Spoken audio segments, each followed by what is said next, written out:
Kwa neema ya Mungu tumepata kuwepo, na mimi nikupongeze kwa nafasi ambayo umeipata ibada hii ambayo tunamtukuza Mungu kwa pamoja, na nikukaribishe katika neno la Mungu Jumapili ya leo. Bwana ametupa kibali na neema kuwepo imani kwa Bwana. Siku ya leo tutaenda kujifunza neno la Mungu, ujumbe subiri wakati sahihi wa Mungu. Ndio ujumbe ambao tutaenda kujifunza kwa siku ya leo.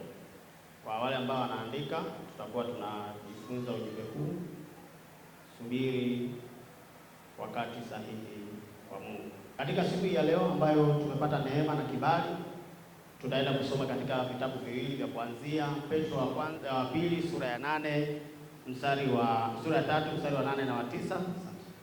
Lakini pia tutaenda kujifunza kitabu cha Hesabu sura ya 23 ambapo tutaenda kusoma mstari ule wa 20 wa 19.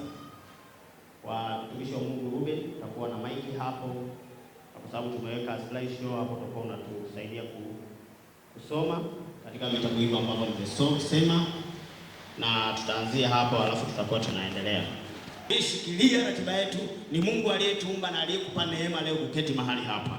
Kanisa, Bwana Yesu asifiwe sana. Watu wa Mungu, Bwana Yesu asifiwe sana. Lazima cha msingi ni wewe kujua wakati sahihi wa Mungu na kumsubiri huyo Mungu ambaye yeye ameahidi kutimiza na ameahidi kutenda katika maisha yako. Kwa tunapozungumzia habari hiyo kusubiri, kunaambatana na mambo kadha wa kadha. Jambo la kwanza, kusubiri kunaambatana na roho ya uvumilivu. Mtu yoyote ambaye hana roho ya uvumilivu, yeye hawezi kuwa na sifa ya kusubiri. Kwa hiyo tunapozungumzia neno kusubiri, kuna vitu vinaambatana navyo. Maana yake uwezo wa kusubiri kutoka kwa Mungu haitokei tu abruptly, hatufundishwi, bali kuna mambo lazima yaambatane na wewe, lazima yaambatane ili uweze kuwa mtu wa kusubiri. Moja ni mtu mwenye roho ya uvumilivu. Kwa sababu gani? Uvumilivu ni sehemu mojawapo ya kusubiria. Mtu mwenye roho ya uvumilivu ana nafasi kubwa ya kuwa mtu wa kusubiri, kwa sababu yeye ameona kwamba ilipo jibu mbele yangu, hata kama lile jibu halijafurahisha kwa wakati ule. Mtu ambaye ana roho ya kusubiri ni mtu ambaye kwanza anajua anachokisubiria.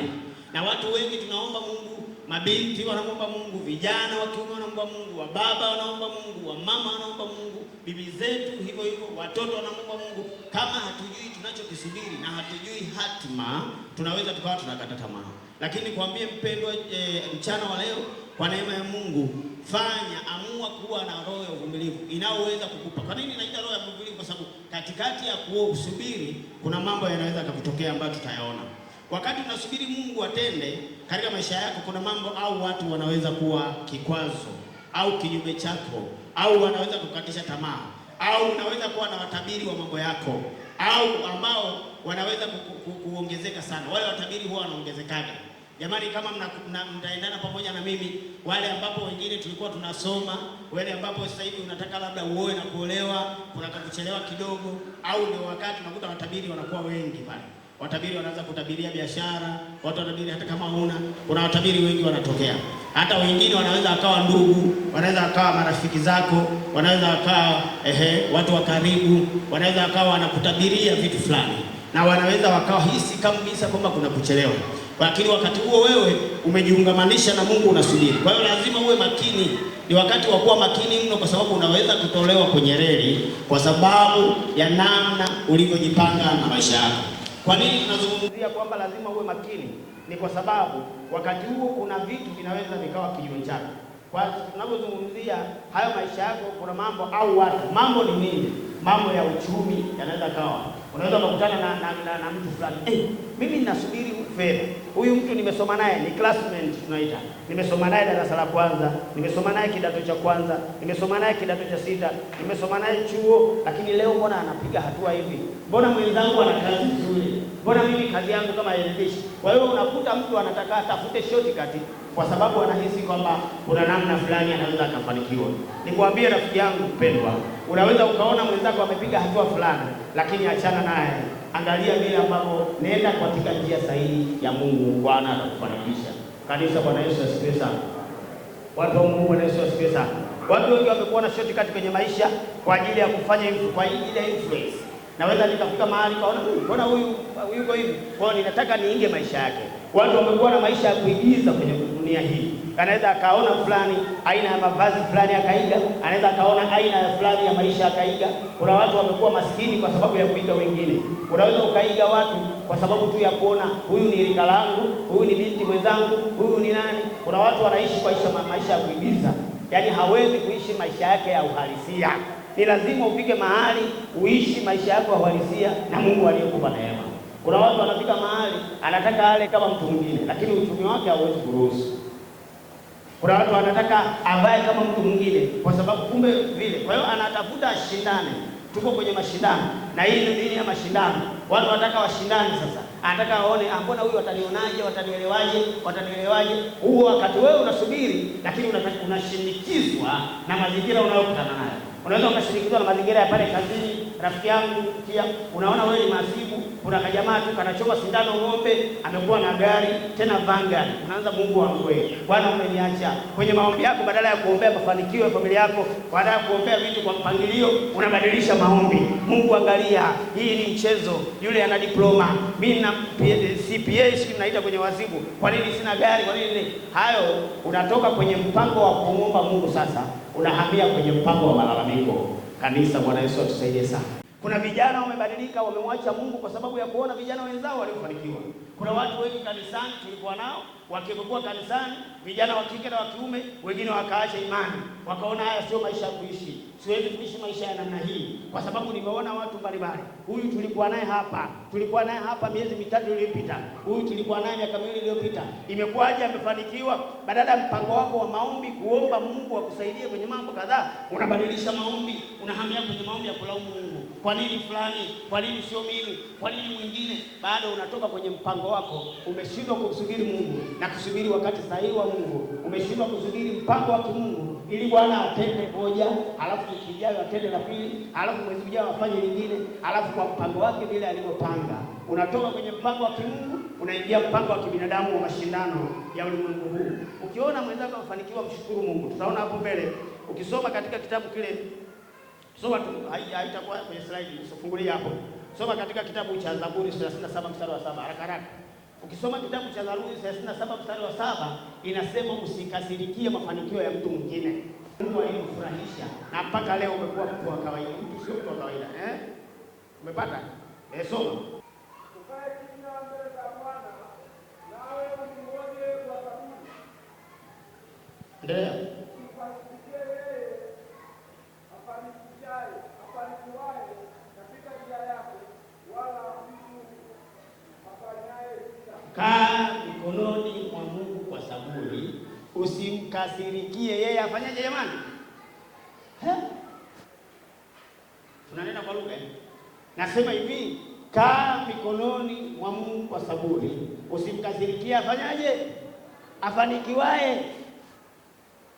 Maana yake katika maisha, wewe hakikisha unang'ang'ana na Mungu wako aliyekuumba. Acha kung'ang'ana na kwa nini mwingine. Na hiyo imesababisha maeneo mengi. Kuna watu wanagombana, kuna mahali fulani watu walikuwa wanafanya kazi.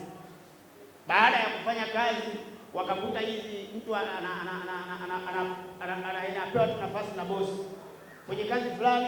Kuna semina mahali fulani anaenda fulani, kuna mahali fulani anaenda sehemu fulani, au kiongozi anataka kuagiza kazi fulani njoo fanya, saidia kusimamia. Kwa hiyo kile kitendo tu, maana yake mtu anaona kabisa huyu amepata status, anasema, watu wanasema nyota, wanasema hivyo, nyota yake huko anaing'aa. Kwa hiyo atakasirikiwa. Kuanzia leo mimi fulani simsalimii. Kwa nini? Kwa sababu naona yeye na bosi muda wote anatumwa yeye, semina anaenda yeye, kila kitu. Hayo mambo yapo kwenye makazi zini. Hayo mambo yapo mahali mbalimbali. Maana yake mtu anafika mahali anamkasirikia mtu mwingine. Wewe ngoje Bwana. Bwana akishuka na nguvu zake katika maisha yako, hakuna haja ya kuwaza maendeleo ya mtu mwingine, ila unafurahia. Mtukuze Bwana kwa ajili ya kubarikiwa mtu mwingine. Muhimidi Bwana kwa ajili ya kuinuliwa mtu mwingine. Unapoona mtu mwingine amefanikiwa, unamshukuru Mungu, unasema hakika huyu Bwana, huyu amemgoja Bwana kwa wakati wake, ametenda. Mizamu yangu Bwana anaenda kutenda katika maisha yako. Kwa hiyo unapomsubiri Mungu usitegemee ni mteremko. Kuna wakati unaweza kukutana na mambo ambayo yatakukatisha tamaa, lakini unaweza ukadhani mambo kwamba umekataliwa, umesahauliwa, Mungu hayupo. Unaona wengine ambao labda wana umri sawa, wana elimu sawa, wanatoka eneo moja. Kwa mfano sisi labda wanatoka Lushoto, wengine wanatoka Kigoma, wengine wanatoka maeneo mbalimbali, lakini unaona imani yenu ni moja. Wengine mnatoka kwenye ukoo mmoja, watu wanajuta, kwa nini mwingine, kwa nini maisha yangu mimi kwenye. Kuna watu walishawahi kuhadisia, katika ukoo wetu mimi ndio maskini tu.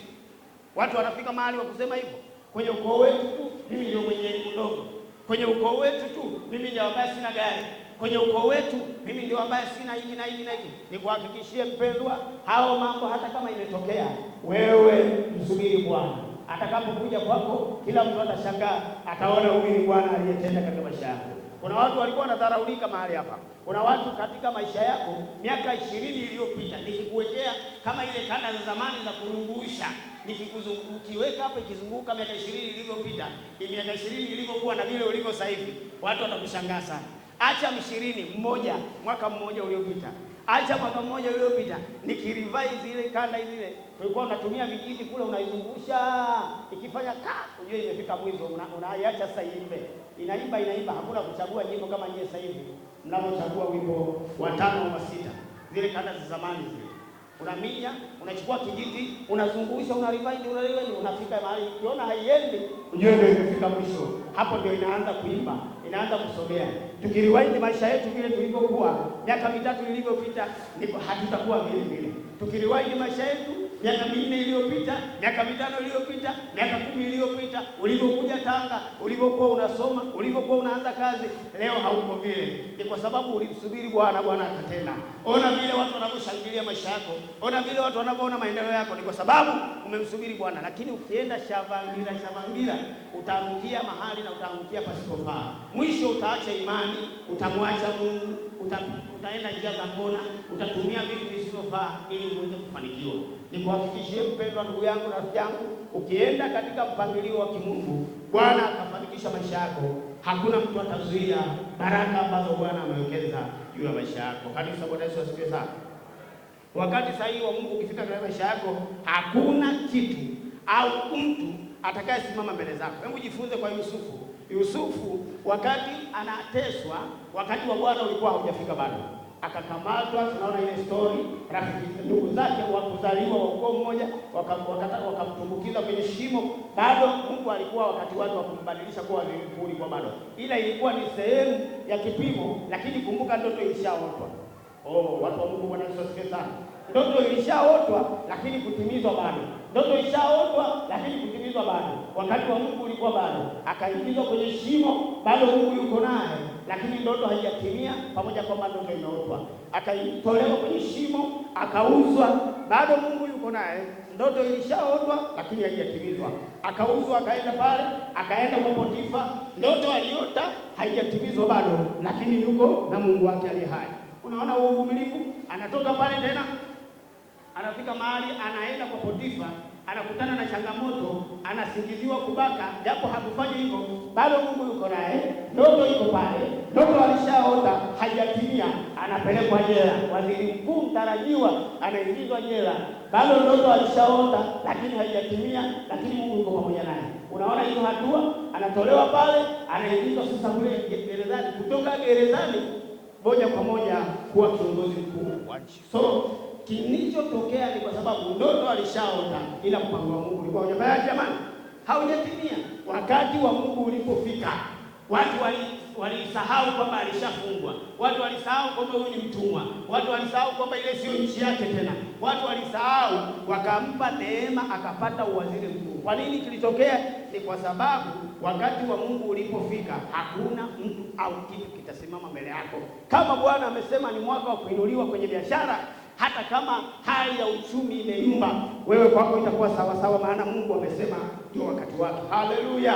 kama ni wakati wa kupata mchumba, kama ni wakati wa kuoa na kuolewa, kama ni wakati wa kukuinua kazini. Vikwazo vinaweza vikaja kwa watu wa karibu yako, vinaweza vikaja hata kwa familia. Kama Bwana ameamua kutendea, nikuhakikishie kila kikwazo kinachosimama mbele zako kinakutana na Mungu. Sikiliza, wana wa Israeli waliteseka katika miaka ile ambayo umesoma katika kitabu cha Mwanzo. Tunasoma ni katika miaka mingi walipata shida, wakateseka, lakini Mungu akawapa neema. Sikiliza, mateso walipitia pale. Vile Farao anapigwa pigo la kwanza, wala hasikii kama hakuna kilichotokea. Pigo la pili, kama hakuna kilichotokea. Bado watu wanateseka, watu wanatoka pale wanateswa. Siku ilipofika wakati sahihi wa Mungu, wakati sahihi wa Mungu ulipofika, wanaenda sasa. Mungu ashapanga hao watu na watoa na wapeleka nchi ya ahadi. Sikiliza kilichotokea. Wakati wanatembea, nyuma kuna jeshi la Farao linakuja, wanataka wavamie, warudishe kwenye utumwa tena. Mungu akafanya jambo lisilo la kawaida. Bahari iligawanyika vipande viwili ili wana wa Israeli wapite, lakini vile jeshi waliowafuatia nyuma waliturukia na historia yao ibaki pale. Kwa nini Mungu huyu tusimpende huyu Mungu wa ajabu, ambaye akishafungua milango, akishasema wana wa Israeli napita, bahari sio kikwazo tena, maisha magumu sio kikwazo tena, wanaosimama mbele zako sio kikwazo tena, bali Mungu mwenyewe anapigana vita na wewe, wanaopigana nawe, na Bwana anakuwa msaada wako. Katika jina la Yesu Kristo, Bwana akawe msaada katika maisha yako, katika yale ambayo umemwitia kwa mwaka huu. Katika jina lako Yesu tunakuomba na tukiamini kwamba wewe unaenda kutenda katika kila kitu ambacho watu wako wamekuomba. Watu wa Mungu, Bwana Yesu asifiwe sana. Sikiliza, kama ni wakati sahihi wa Mungu, vikwazo vinaweza vikasimama, lakini vitaailika. Wala huna haja ya kuhangaika.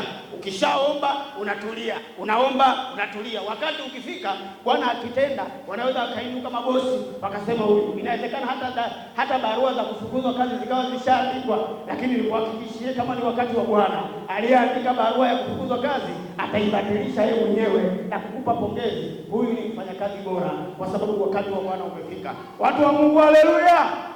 Kwa hiyo maana yake ni kwamba ukienda katika maisha yako, ukifika wakati wa Bwana, chochote kinachosimama mbele yako Bwana anapigana nacho. Ndio maana bahari haikuwa tatizo mbele za Mungu aliye hai.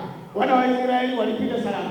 Ndio maana jeshi kubwa lililokwenda kuja la Farao iliturukia likazama, kwa sababu ulikuwa wakati sahihi wa Mungu kufanya wana wa Israeli wavuke ng'ambo.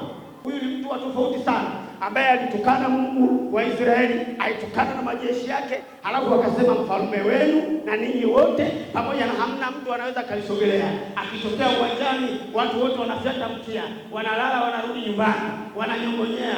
Kijana mmoja wakati wa Mungu ulipofika aliinuka asiyetarajiwa, na Bwana alitenda kitu cha ajabu. Kwa nini huyu Mungu tusipende Bwana, ambaye anaweza akakuinua hata wewe, akakutendea wewe uliyedharaulika, wewe usiye chochote, unayeonekana sio kitu katika ndugu zako, katika jamii yako, katika ukoo wako. Wengine wakati tunazaliwa kwenye ukoo wetu tulionekana sisi ndio hamna kitu, tulionekana ndio wadogo, tulionekana ndio wa mwisho, labda hatutakuwa na msaada, lakini Bwana ametenda sisi ndio watu tunaweza kusikilizwa. Ndio ambao uko wewe kwenye maisha yako. Unaweza ukawa ukizaliwa watu walikudharau, watu walikupotezea, watu walishindwa kukupa heshima, hata ndugu zako walikukataa, hata ndugu zako wengine labda hawalikataa hata kukusomesha, lakini leo wale waliokataa unawapa msaada, sukari, chumvi, vyakula, nauli, maisha, kila kitu unatoa wewe. Ni kwa sababu wakati wa Bwana umeshafika wa kukutendea, na hakuna kitu kitasimama mbele yako kama Bwana amesema. Wachungaji wanaweza wakasema, wazee tunaweza wakasema, wainjilisti wakasema, viongozi wakasema,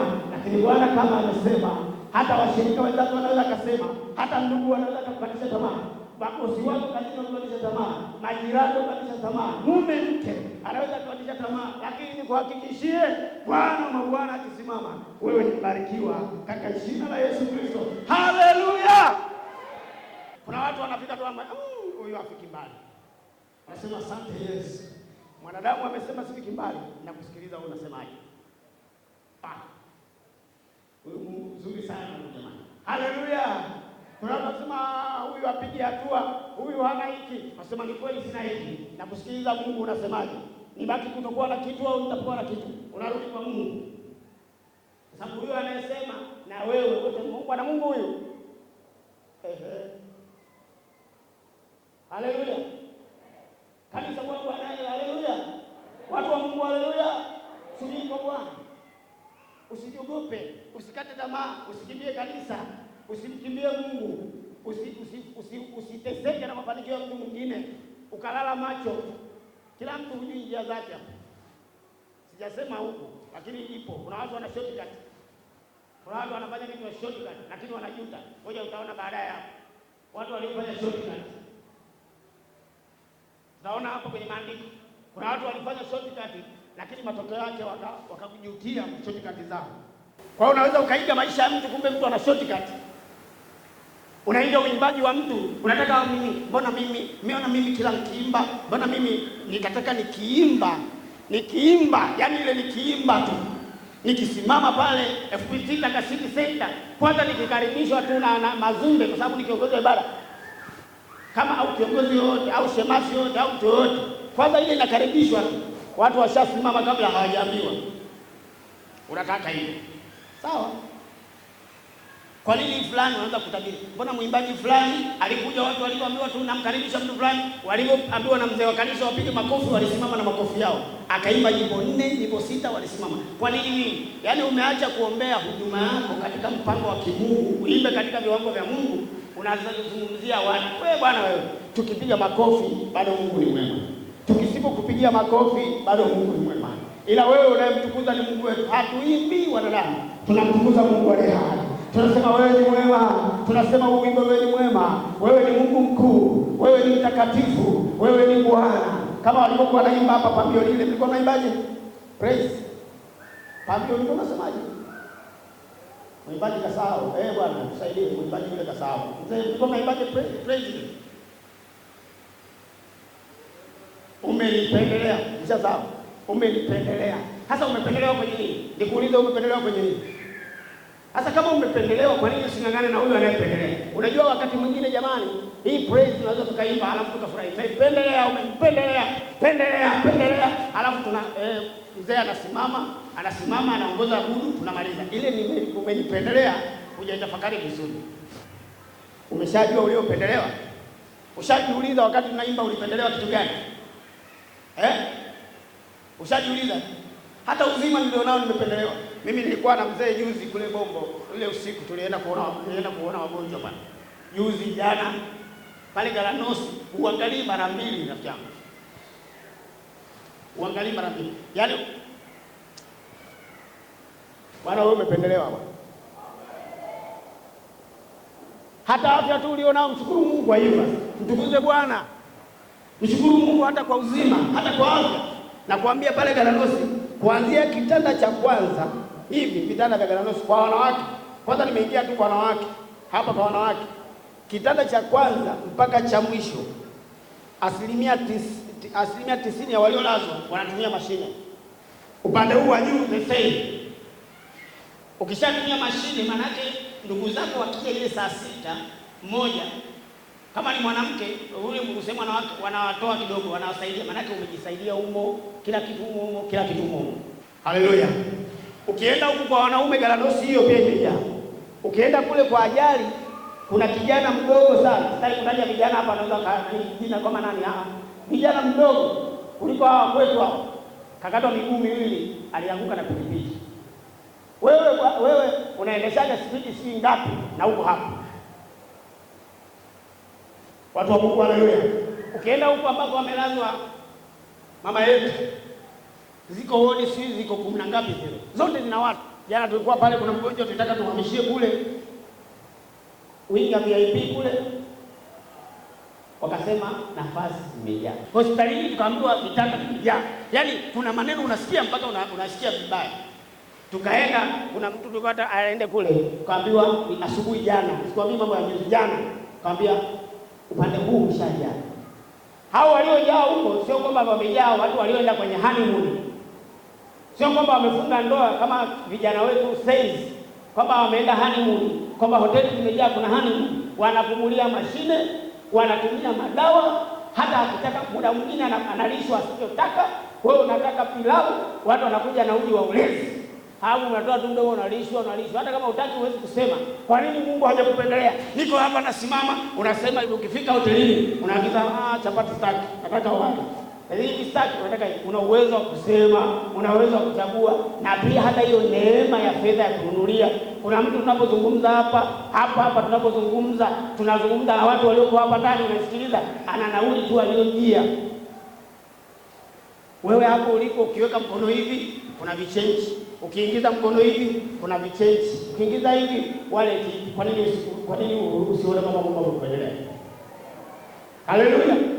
Kwa nini Mungu hajakupendelea kwenye elimu? Mlikuwa darasani wangapi? Kwa nini wewe ulivuka?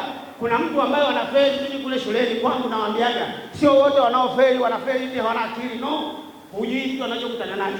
Kuna watu ikifika siku za mitihani amekutana siki na kitu gani. Kwa hiyo wote ambao unafika mahali watu wanadharau watu kwa elimu. Huyu ana 7 ataniambia nini? Huyu form 4 ataniambia nini? Huyu hana degree ataniambia nini? Watu wanajivunia elimu zao. Hao watu wamechelewa kwa sababu hujui mtu alikutana nacho. Wewe umepata neema, umepata mtego. Kuna watu walifaulu form 4 kwenda kidato cha 5 alikosa ada. Alikosa mtu anayemkampani. Wewe una watu wanapata msaada mpaka watake kumsomesha hata ambaye amefeli. Lakini haiwezekani kwa sababu anacho kibali. Lakini kuna mtu hapa unanisikiliza habari mchana wa leo, umefaulu, lakini hakuna ambaye anakuambia acha kulipa ada, hata nauli ya kwenda huko shule hamna. Baadaye ukakata tamaa, ukabaki na form 4 yako, ukabaki na la 7 zako, mwenye degree leo anakuona wewe unazo. Sio kweli. Sio kweli. Kuna mahali watu wanapita. Mshukuru Mungu kwa vile ulivyo. Wewe umependelewa. Sasa hivi watu wanapelekwa, watu wanafaulu. Tunashukuru serikali yetu inatusaidia. Wasema darasa la 7 lazima muende form 1. Tunasema asante Mungu, maana tayari watoto wetu baada ya miaka 4 ijayo tunasema hakuna aliyemishia la 7. Si ndio? Kwa sababu sasa hivi kuanzia mwaka kesho watu wote watakaomaliza la 7 na watakaomaliza la 6 form 1 lazima. Naenda kwa lazima, ili elimu ya mwisho ya Tanzania, mtu ukisema elimu ya chini, kiwango cha chini ni form 4. Hata wewe umepata hiyo fursa, baadaye kumaliza form 4 unaanza kuja hapa unauliza huyu mtu ameshara ngapi? La 7. Unacheka, unabadilika. Wewe ulipata ofa ya kupitishwa.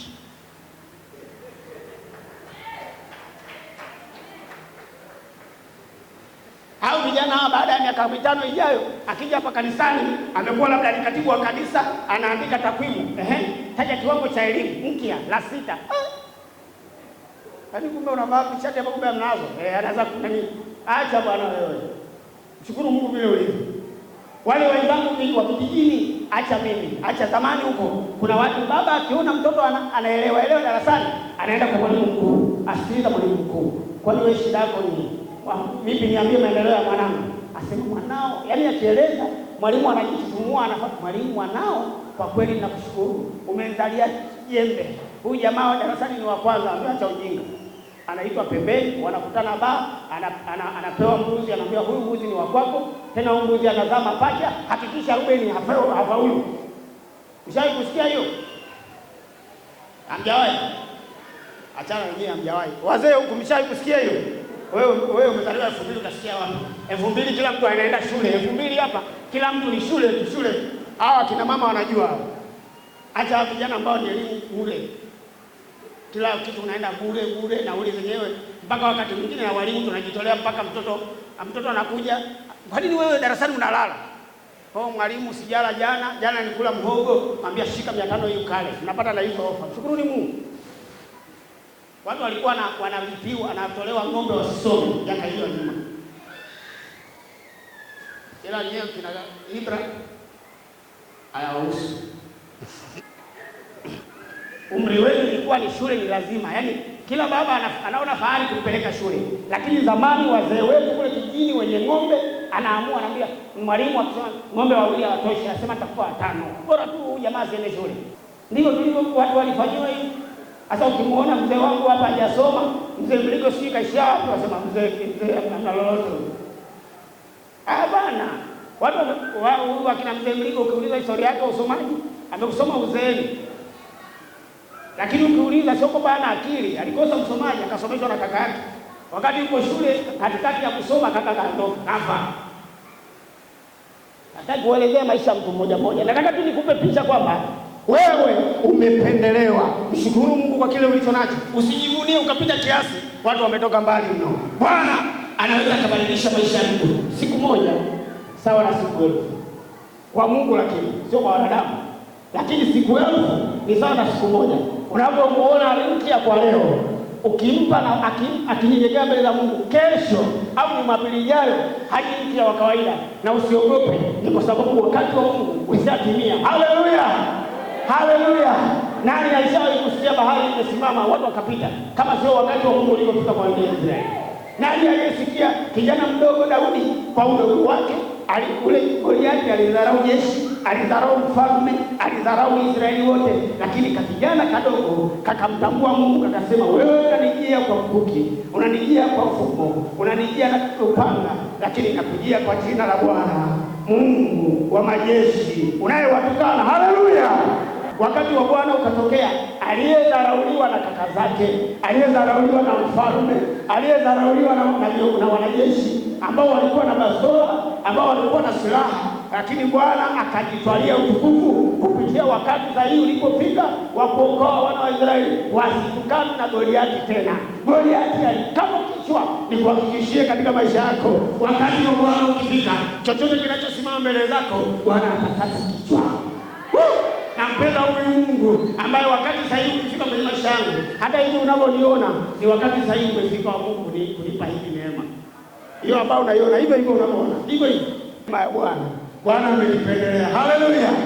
Ni wakati wa Mungu kunifanya hivi tu unavyoona. Na bado Mungu yuko na mimi.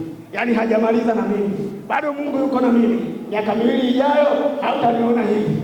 Kwa sababu Bwana, wakati wa Bwana ukifika, sitakuwa hivi. Miaka 5 ijayo sitakuwa hivi tena. Miaka 10 ijayo nitakuwa mtu mwingine. Maadamu tu nielekee mbele ya mkono wa Mungu. Sitaki kona, sitaki shortcut.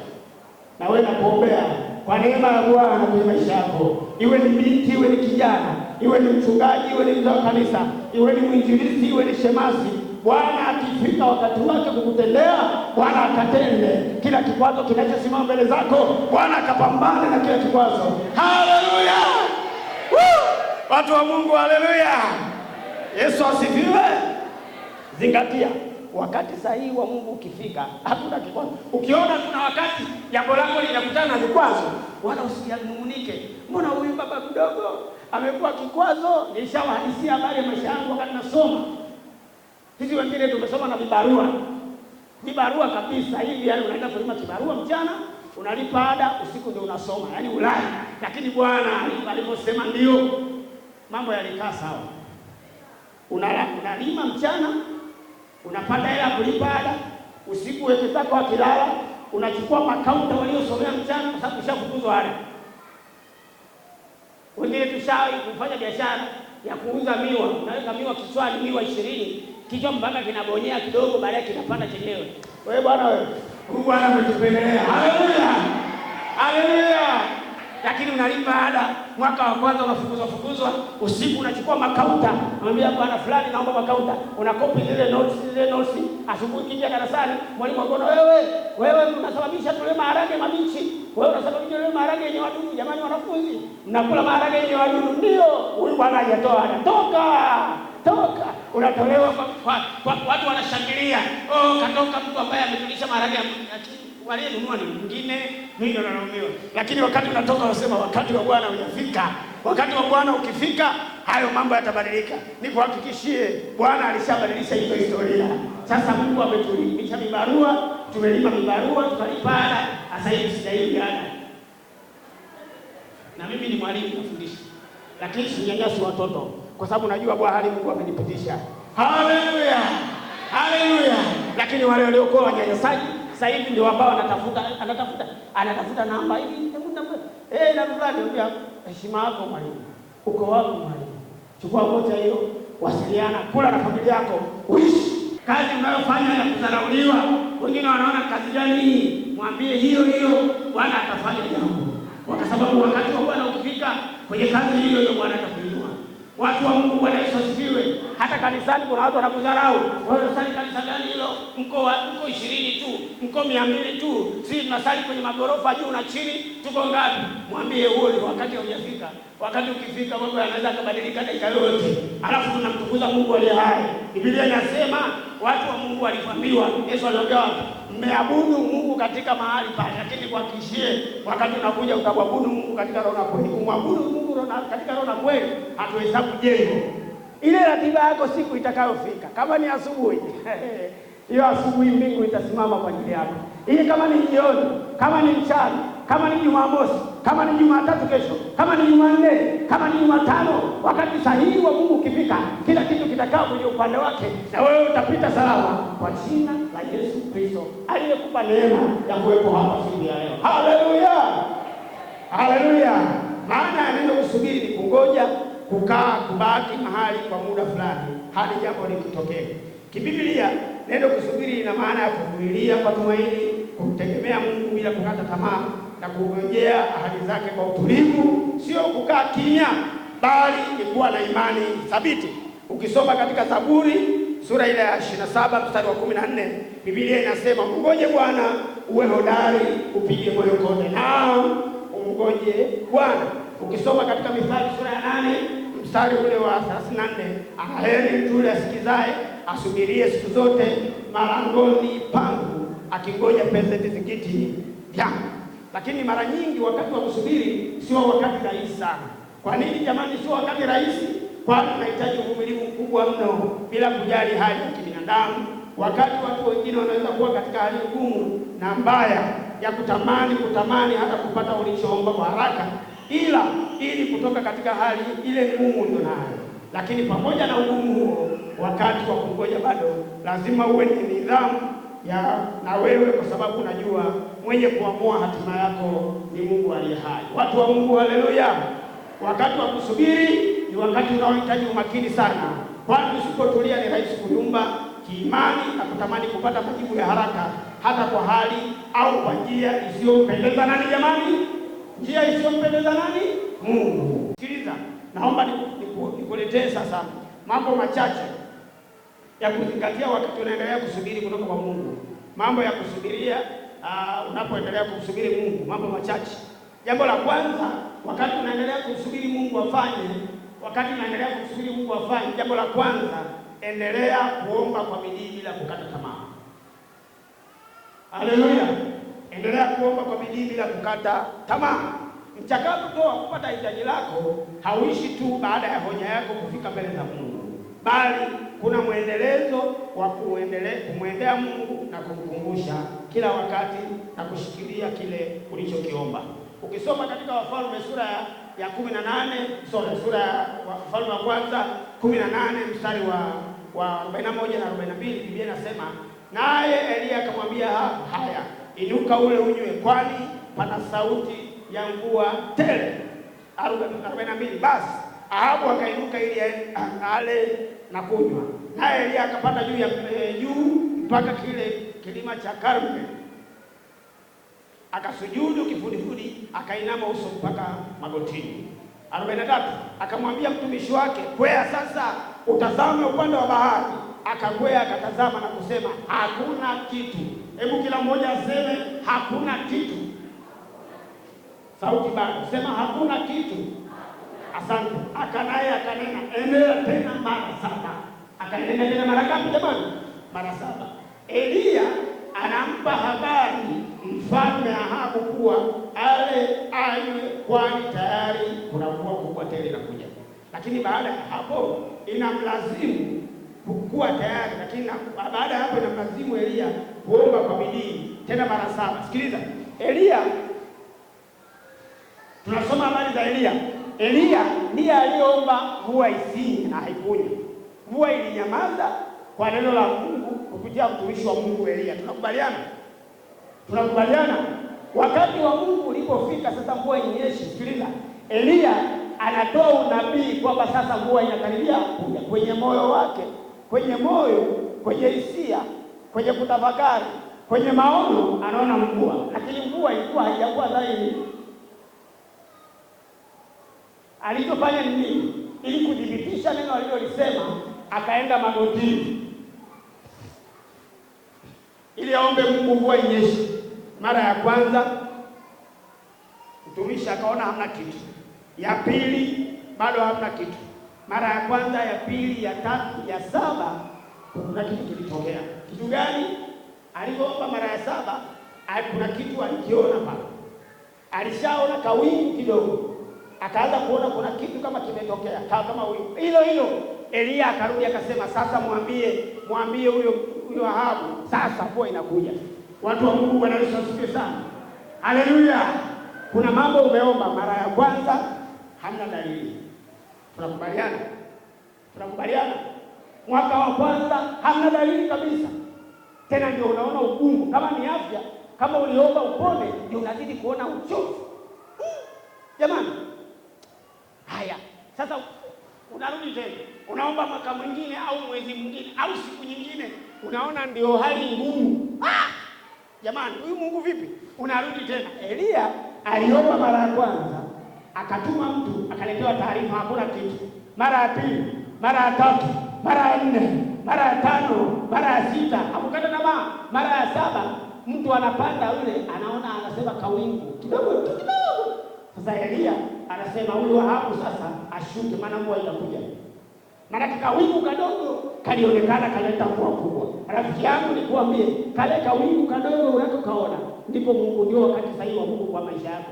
Kale kakazi unakokaona kadogo ambapo kalafsana mdogo, huo ndio Mungu anatarajia kufanya jambo. Haleluya. Watu wa Mungu, haleluya.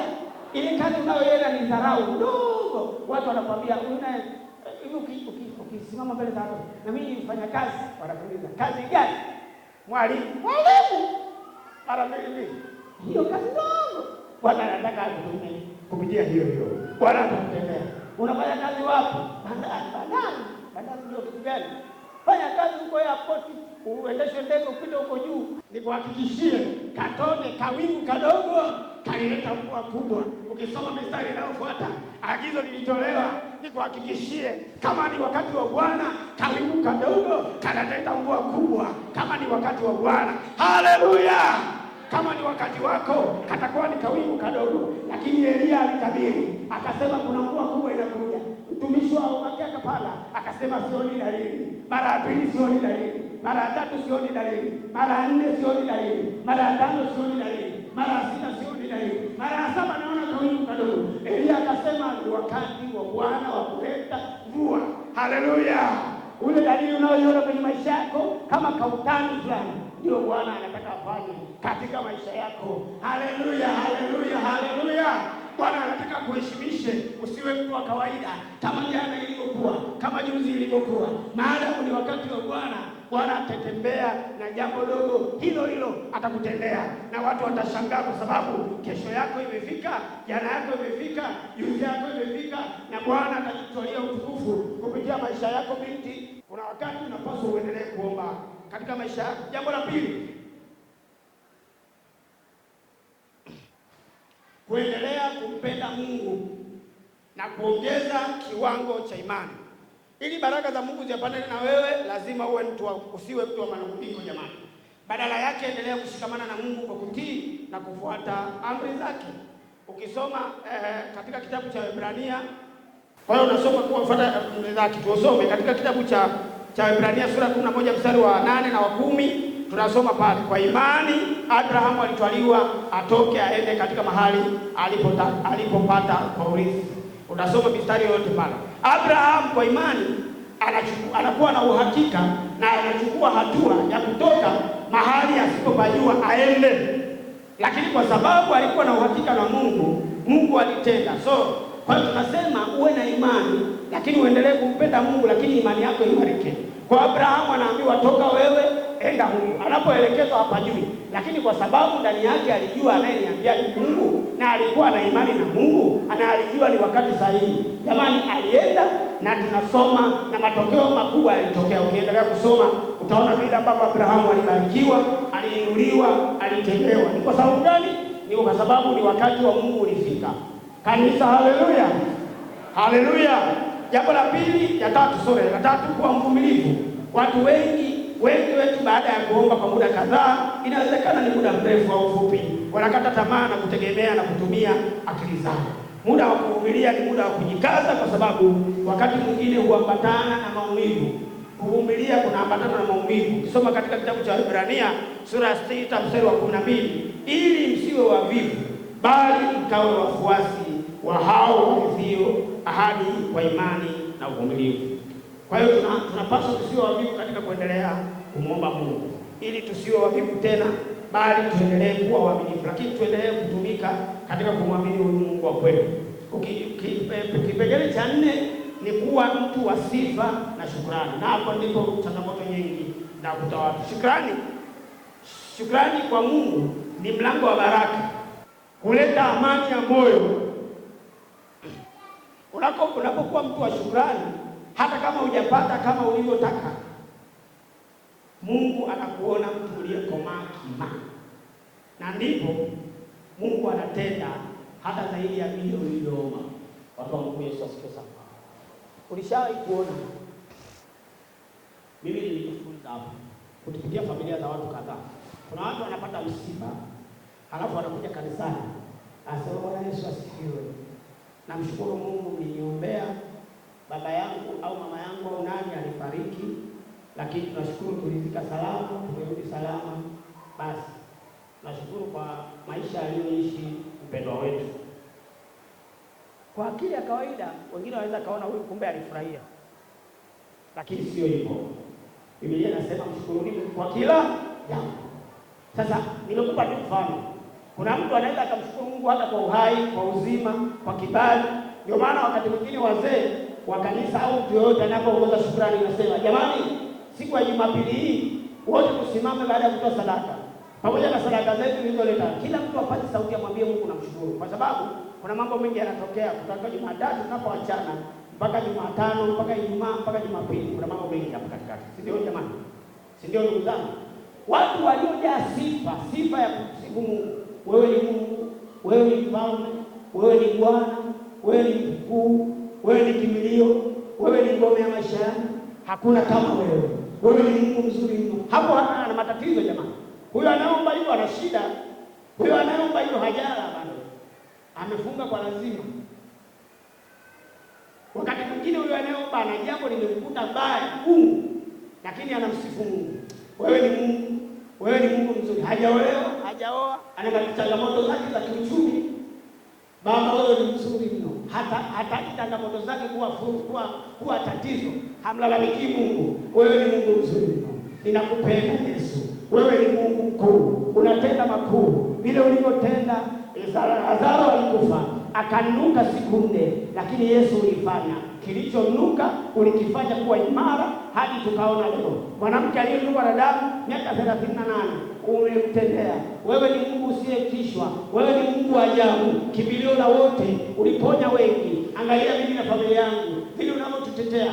Kuna watu wametoka majumbani kwao katika nchi ya Tanzania, katika mkoa wa Tanga, katika wilaya ya Tanga, wakapata pikipiki, wakapata magari, wengine wamefia njiani, wengine wamekuwa vilema, wengine wameenda kazini leo, walikutana na barua za onyo, wengine walikutana na barua za kufukuzwa kazi, wengine walienda kwenye biashara, walikuta maduka yao yamevunjwa. Wewe ni Mungu mzuri. Angalia vile mimi ulivyonifanya siku ya leo na kutukuza. Wewe ni Mungu mkuu mno, unastahili sifa. Wewe ni mzuri mno, ninakushukuru kwa matendo yako. Mungu anachungulia, anaona huyu imani ashavuka. Sio mtu wa kuagizwa, ni mtu anayemtambua huyo Mungu unayemwomba. Lakini ukilalamika tu kila siku, wewe ukilalamika, Baba angalia mchana wa leo uliishi pale niliposhinda, nimekosa hata kazi, angalia Baba angalia leo eti nimekwazwa, nimekutana na fulani amensonya, sijajua ana matatizo gani. Wewe Baba pigana naye, kaulie mbali. Wewe Bwana angalia leo nimekutana na mama fulani nimesikia anasema, wewe Bwana pambana na wanaopambana na mimi. Yaani uko kwenye kulaumu. Wewe Bwana angalia hata wazee wenyewe wanatangaza mchango tu. Wewe Bwana niepushie mbali na hili kanisa. Unatupigania. Wewe Bwana angalia mimi nilikuwa naenda kazini, niwahi siandikiwe barua, nimejigonga kidole, sijui nimefanyaje. Wewe Mungu anasema hili tatizo hili. Ili aanze kushughulikia uwezo wako uelewa kwanza. Unaona? Yaani wewe maombi yako ili Mungu aanze kushughulikia. Wachungaji hawa uanze kuja kwa mchungaji Alex sasa ofisini akufundishe namna hapo. Aanze kushughulikia ufahamu wa kimungu kwanza. Hapo ndio urudi useme, Baba ninakushukuru kwa upendo wako wa maisha yangu. Itachukua muda.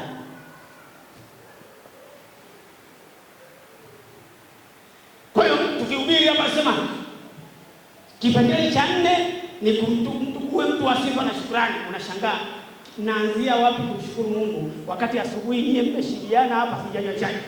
Mimi nina njaa, unaniambia shukuru Mungu hao. Wewe bwana wewe.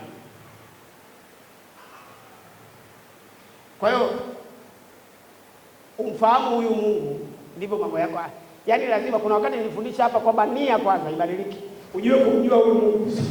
Ukiwa mlalamikaji hata Mungu anakushangaa. Akishuka anaangalia, baba, hapa kuna wachungaji wazee, lakini bwana vipi? Wanaanza kuangalia sana. Hii shughuli bado hii. Huyu nikimpa hata ninachompa atachanganyikiwa. Unajua kuna wakati Mungu anachelewa kutupa vitu kwa sababu utachanganyikiwa. Unaweza ukaja pale kama si waanisha wenzetu ni magari kama unaweza kupewa gari kija getini, wewe ukija getini huko ndani hamna mtu, labda ni Jumanne mchungaji ndio huko anapiga hodi. Mlenga yuko huko yule shuka, yani anambia ujui Ivanga shuka ufungue. Unatusumbua. Nasema Ivanga ngoja niwape kwanza mataifa. Hamuelewi unachokifanya. Kwa hiyo kuna wakati Mungu akiona ufahamu wako anasema ngoja kucheleweshee hiki. Kwa sababu haelewi, yani unaweza kutusumbua hapa. Kaya kwenye kwaya ukatusumbua. Kwa nini umechelewa? Nilikuwa naosha hii. Kwa nini umechelewa hivi? Yani ukatusumbua. Ukatusumbua kupitia nywele kwa sababu ukapitia maisha yako, ukapitia hivyo tu. Unaweza kuwa msumbufu. Kwa kuna wakati Mungu anaangalia uwezo wa uelewa na fikra zetu. Tunachelewa. Kwa hiyo kuna wakati tutasumbua watu kama hivyo nimetoa mfano. Kwa sababu mara nyingi ukija getini wewe ushuki kama mzee watu mnyenyekevu, akija hamna anayefungua anashuka anafungua wenyewe kwa sababu anajua ukija pale unajua hivi uko ndani aliyoko nani ni Alex. Ana baskeli hana unaanza. Ile fohoni kama ya gari la mazungu ile. Unapiga kama unakanyagia kabisa na mguu. Aliyoko atoke anajua labda kuna moto huko. Mzee watu mchungaji watu Alex akifungua fungua uingize gari. Ukunje sipaelewi matairi yangu ataenda. Unaingiza hapo unapaki. Yesu asifiwe. Kwa mbali unaingia kanisani eti unakuja kwenye kwaya sio kwa nini? Chelewesho watu utatusumbua sasa. Kwa hiyo kuna wakati kwenye maisha yako kuna mambo Mungu anataka kutendea, fikira zako hazijapona. Simaanishi ni wote. Mimi nimesema kuna wakati kitu unakitaka. Kuna mwingine akipewa kazi hapa atatusumbua. Kwa hiyo akili yako kwanza ikae sawa, ujue Mungu na yale ambayo anataka kufanyia, alafu kaa kwa mnyenyekevu. Haleluya. Haleluya. Haleluya. Lakini uwe tayari basi uanze kuweka mazingira vizuri, muombe Mungu, lakini uwe katika hali ya kupokea. Jambo la tano na la mwisho, kuwa katika utayari wa kupokea. Uwe katika utayari. Kama ni binti, anza kuweka mazingira, omba Mungu. Kama ni kijana pia, tengeneza mazingira. Sio kwa sababu unasubiri wakati wa Mungu unatoka. Ukiona tu mtu anakuja, leo anakuja, kila unayemuona mbele yako njoo. Naomba namba na mazungumzo na wewe. Anaondoka. Hajafika nje unakutana na mwingine, naomba namba na mazungumzo na wewe. Anatoka. Ukitoka ukutana getini, naomba namba na mazungumzo na wewe. Anatoka. Ukikutana na kwenye mkesha, ukikuta umetangaziwa mkesha, naomba namba kwa sababu unasubiri wakati wa Mungu namba 20. Au unasubiri huyu nampigia Jumatatu, Jumanne, Jumatano. Wewe uelewe bwana. Hatutafuti wakati wa Mungu kesho. Sasa inakuwa shapangia. Yaani uelewe hata wakati sahihi wa Mungu. Tulia. Muombe Bwana, mwambie Mungu, hivi huu umri wangu sasa, huu ndio wakati sahihi Bwana unipe. Hebu Mungu fanya jambo. Unaomba baadhi ya vitu, naambia Mungu, kuna dalili hii na hii nitaziona. Unaanza kumwomba Mungu, Mungu anakuonyesha, sio unagusagusa. Kila mwenye kilemba wako, ukiona leo ana kilemba unasema leo Jumapili leo wenye kilemba wote naanzisha. Nachukua namba, wiki ijayo waliofunga nywele, wiki ijayo walioweka nywele nusu kama mama Mtimo, wiki ijayo acha hizo bwana, unatusumbua kanisani. Waache mabinti wasali kwa amani. Haleluya. Haleluya. Kwa hiyo ukishindwa kuvumilia, sikiliza, tutasoma kwa wakati wako. Yakobo sura ya kwanza mstari wa 6 na 7, tunaona Sara alishindwa kuvumilia baada ya kukosa mtoto muda mrefu, akatafuta kona shortcut kumwambia mumewe lala na mjakazi. Kuna watu wanafanya shortcut kwenye maisha yao. Unaweza kufanya shortcut, nimesubiri sana nafanya shortcut. Rafiki yangu, ukiwa mvumilivu kwa Bwana atakutendea kwa wakati wako. Tulishaambiwa kuhusu mzee wa watu. Nikiroro baki miaka 15 au 20 iliyopita. Sasa hivi ni kimbilio la watu, kila mtu mzee ushauri. Hata kama wewe kupata ushauri na somaji udereva nafanyaje, lakini miaka 25 iliyopita kuna watu hata mjiani walikuwa wanataka watimulia Mungu. Lakini wakati wa Bwana ukifika, mambo yanabadilika hatua moja baada ya nyingine. Subiri Bwana.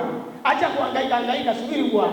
Bwana akisema yes, kila kitu kinanyooka na Mungu anaenda kutenda katika maisha yako. Kwa binti fanya hivyo.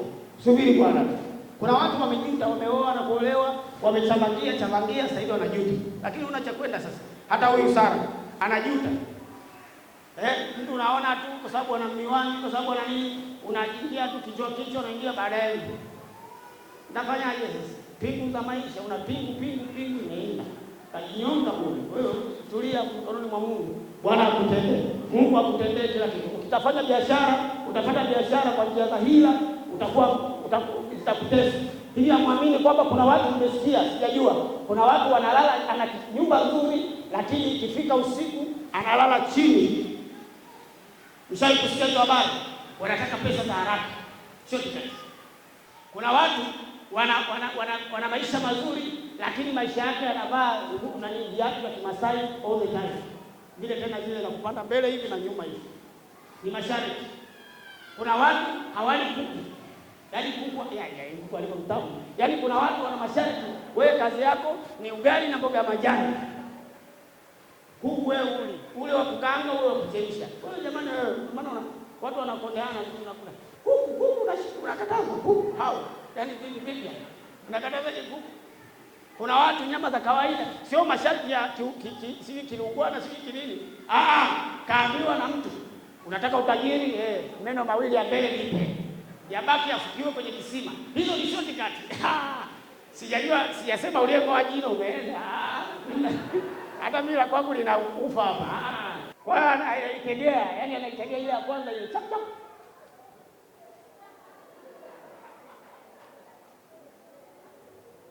Anaambiwa ili uendelee kuwa mweupe, paka kupaka si vitu gani. Anapaka vitu vilivyo havitokani na chemical. Sasa hivi wametoka kwenye chemical, wametoka kwenye vitu vya watu, vitu vingine sasa kuvitaja hapo. Uchafu wa mbuzi, wa kondoo inachanganywa, mwambie wewe utakuwa mweupe. Yaani anataka umaridadi wa kulazimisha. Wewe kwani hapa jamani mimi baba kanisa. Sema naona niko sawa au una tatizo? Kama kijana miaka 15, mimi na 40 something sasa. Lakini kama kijana hata Ruben haoni ndani. Kwa nini? Mimi sichanganyii bwana. Nilikea twende ile Baselaini twende. Sijali. Maisha yanaenda. Hata wewe hivyo ukitulia. Subiri wakati wa Bwana, mke atapatikana, biashara itapatikana, gari itapatikana. Wewe unaoja nini unahangaika? Haleluya! Tulisubiri wakati wa Bwana, mambo tumepiga hatua ndogo. Hata hivyo unapotuona ni Bwana ametutendea. Haleluya! Ule udogo unaodharauliwa kwako ni Bwana ametenda. Vile unapomuona hangu ukaona huyu wangu vipi? Hata hivyo tu kuwa mwalimu wa Tanga School ni neema tu. Kuna wenzake wamesoma nao wamedisco, wengine wamefungwa, labda amewapa watu mimba wakafungwa miaka 30. Wewe umepata neema leo uko salama. Kwa nini usimshukuru Mungu? Vile ulivyo ni kwa neema ya Bwana. Haleluya! Simama pale ulipo, tumshukuru Mungu. Acha kukata tamaa kwenye maisha yako. Acha kuogopa. Acha kuhofu. Mungu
wakati wanaimba, kama unaona sogea mbele, hatutakuleta, tutakuomba tu pige mbele, tutaomba pamoja. Karibu. Hitaji lolote lile, karibu. Haleluya.